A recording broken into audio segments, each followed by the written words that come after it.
ముకుంద రూమ్‌లో ఒంటరిగా కూర్చుని ఉంటుంది. డల్‌గా కూర్చున్న ముకుందను చూసి, ముకుంద ఏంటి ఇంత డల్‌గా ఉంది, దీన్ని ఎలాగైనా డైవర్ట్ చేయాలని చెప్పేసి ఆదర్శ్ రోజెస్ తెచ్చుకొని, ఏంటి ముకుంద అని చెప్పేసి పిలిచి, ఐ లవ్ యూ ముకుంద అని చెప్పేసి అంటూ ఉంటాడు. ఆ మాటలకి ఆ ముకుంద అయితే ఒకసారిగా షాక్ అయ్యి ఏం చెప్పాలో తెలియక అలా చూస్తూ ఉండిపోతుంది. ఏంటి ముకుంద అలా చూస్తున్నావు అని చెప్పేసి మళ్ళీ ఆదర్శ్ మోకాళ్ళ మీద నిల్చొని ఐ లవ్ యూ ముకుంద అని చెప్పేసి అంటూ ఉంటాడు. అతనికి కూడా ముకుంద ఏం మాట్లాడాలో తెలియక అలా చూస్తూ ఉండిపోతుంది.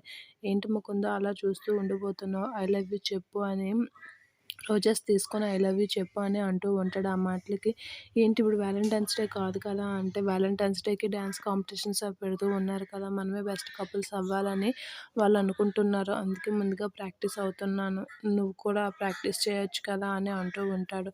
మన ఇద్దరం కలిసి ప్రాక్టీస్ చేస్తే బాగా వర్కౌట్ అవుతుంది అని అంటూ ఉంటాడు. కూడా మన ఇద్దరం కలిసి ప్రాక్టీస్ చేస్తేనే కదా బెస్ట్ కపుల్ అవుతాము అని అంటూ ఉంటాడు ఆదర్శ్ ముకుందతో. ఆదర్శ్ తర్వాత చేద్దాం, ఇప్పుడు నాకు ఆ మూడ్లో లేను అని అంటూ ఉంటుంది. ఏంటి ముకుంద ఏమి అయింది చెప్పు నాకు అని అంటూ ఉంటాడు. ఏం లేదు ఆదర్శ్ అని చెప్పి ఆదర్శ్ ముకుంద అక్కడి నుంచి తప్పించుకోవాలని చూస్తూ ఉంటుంది. కానీ ఆదర్శ్ ఇలా అడుగుతూ ఉంటాడు, ఏంటి ముకుంద మన ఇద్దరం బెస్ట్ కపుల్స్ అవ్వకూడదా అని అంటూ ఉంటాడు. ఆ మాటలకి లేదు ఆదర్శ్ చేద్దాం, మన ఇద్దరమే బెస్ట్ కపుల్స్లా ప్రాక్టీస్ చేద్దాం